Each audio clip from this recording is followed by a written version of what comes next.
Friends, myself Jaiprakash Pandey at JP education. आज हम लोग क्लास 9 का force and laws of motion पढ़ेंगे, जिसमें हम लोग को पढ़ना है type of force. There are two types of force, balanced force and unbalanced force. दो तरह का फोर्स होता है, बैलेंस्ड फोर्स और अनबैलेंस्ड फोर्स। यही दो फोर्स आप लोगों को क्लास 9 में पढ़ना है। बैलेंस्ड फोर्स का डिफिनीशन देखते हैं। If the resultant of all the forces acting on a body is zero, the forces are called balanced force. किसी ऑब्जेक्ट पे लगने वाले सभी बलों का सम अगर जीरो है तो उसको हम लोग बैलेंस्ड फोर्स बोलते हैं। जैसे देखिए, यहाँ पे 5 न्यूटन का फोर्स लगा हुआ है। इसको अगर 5 लिखते हैं तो इसके अपोजिट डायरेक्शन वाले फोर्स को -5, एक को +5 और दूसरे को -5 लिखते हैं। 5 + 5 10, -10 = 0। इट मीन्स ए ऑब्जेक्ट अपने प्लेस से डिस्प्लेस नहीं होगा। स्क्रीनशॉट लीजिए।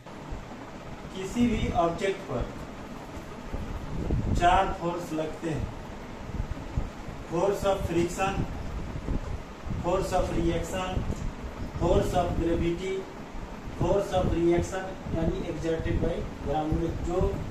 जो फोर्स पृथ्वी के द्वारा लगता है, यही 4 फोर्स किसी ऑब्जेक्ट पे लगते हैं। स्क्रीनशॉट लीजिए। बैलेंस्ड फोर्स: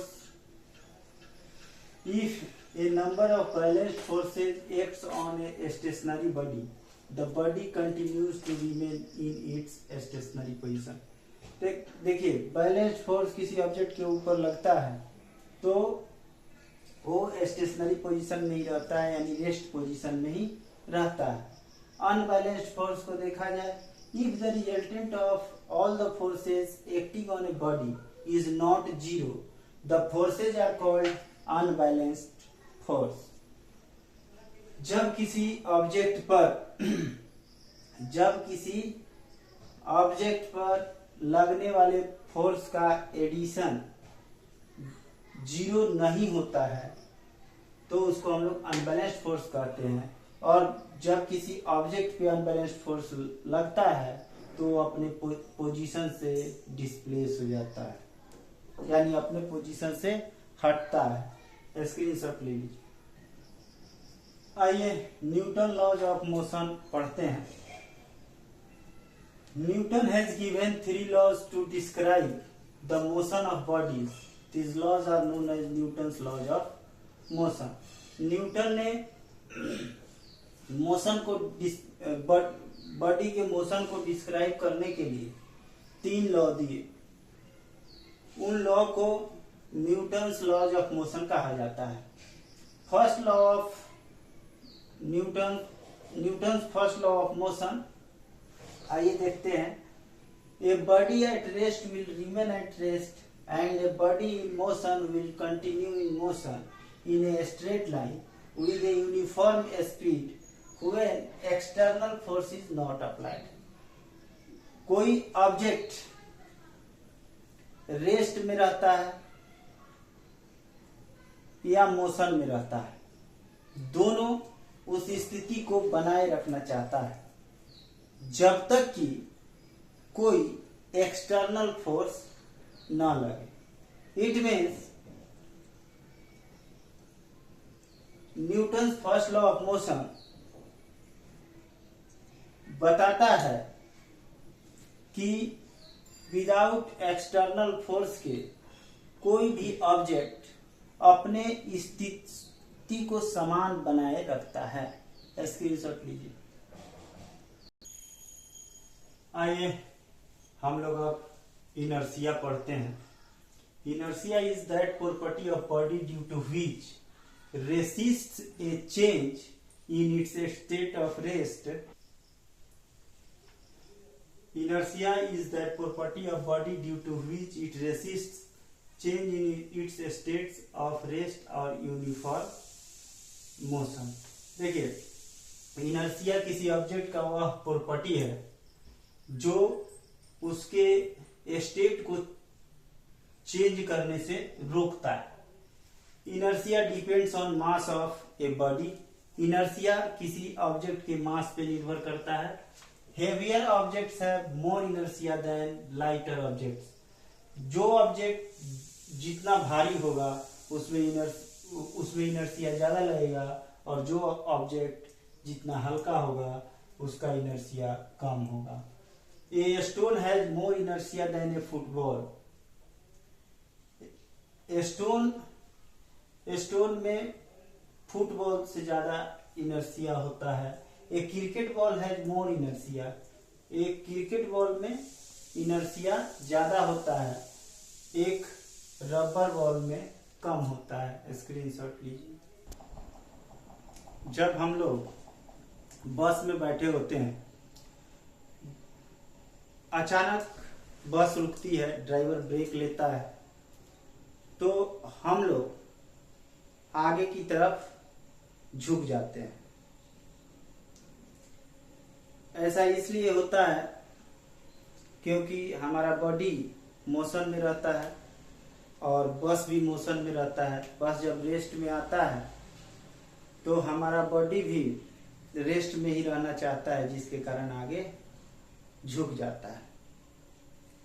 और जब बस रुकी हुई है, जैसे ही बस को आगे बढ़ाया जाता है तो हम लोग पीछे की तरफ झुक जाते हैं, क्योंकि बस जो है रेस्ट से मोशन में आ जाती है और हमारा शरीर रेस्ट में रहता है और रेस्ट में ही रहना चाहता है, इसके कारण पीछे झुक जाता है। ये सब जड़त्व के कारण होता है। एक और एग्जांपल है जिसमें जब हम लोग कंबल से धूल निकालना होता है तो हम लोग कंबल को लटका देते हैं और उसको स्टिक से पीटते हैं, तो स्टिक से पीटने के कारण कंबल मोशन में आ जाता है और उसमें का डस्ट जो है वो रेस्ट में रहना पसंद करता है, जिसके कारण वो मिट्टी पे गिर जाता है और कंबल साफ हो जाता है। स्क्रीनशॉट लीजिए।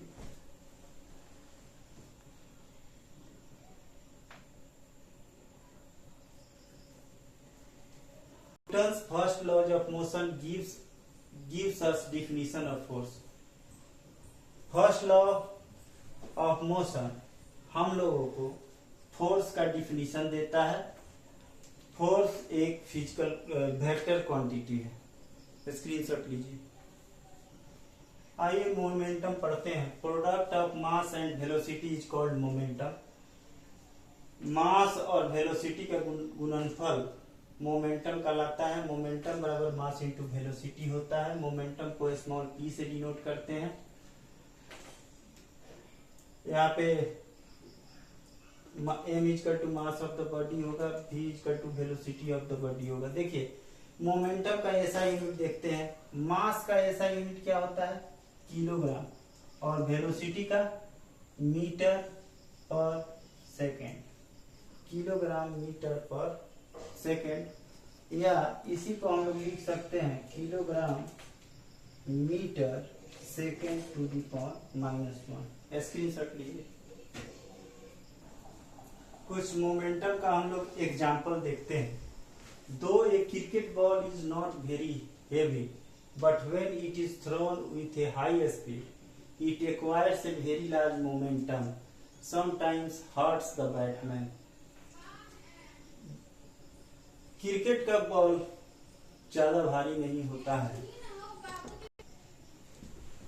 क्रिकेट का बॉल ज्यादा भारी नहीं होता है, लेकिन जब उसको हाई स्पीड से फेंका जाता है तो उसमें लार्ज अमाउंट में मोमेंटम होता है, जिसके कारण बैट्समैन को चोट लग जाती है।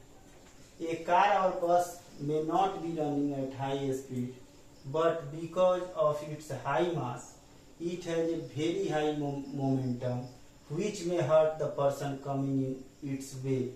एक कार या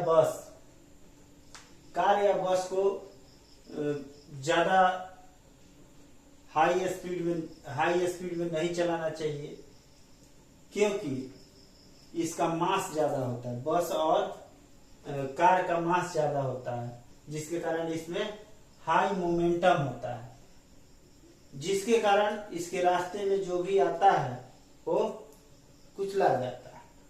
road accidents at high speeds are very much worse than the accidents at low speed.